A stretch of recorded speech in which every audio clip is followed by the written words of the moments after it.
Id-deficit taħt 3% huwa wegħda oħra mwettqa.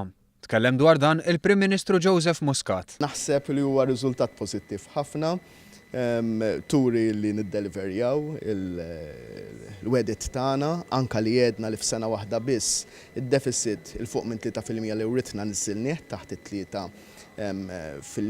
mingħajr ma zidna t-taxxi permezz ta' spending review bil-għaqal u mingħajr ma weġġat lin-nies u permezz ta' tkabbir ekonomiku. Insodisfatt ħafna. Intant fi stqarrija l-Partit Laburista qal li dan ir-riżultat inkiseb permezz ta' determinazzjoni u rrieda li qed juri l-Gvern.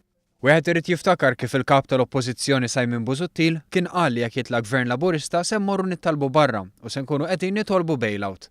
Illum iżda qed naraw kif l-Ewropa qiegħda tħares lejna hi, speċjalment meta tqis li d-deficit ta' pajjiżna huwa inqas mill-medja Ewropea, żiedet l-istqarrija.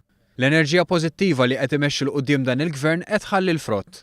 Dan huwa Gvern determinat li fejn irid jasal u li għalih xejn mhuwa impossibbli jekk huwa ta' fejda l-pajjiżu temmet tgħid l-istqarrija.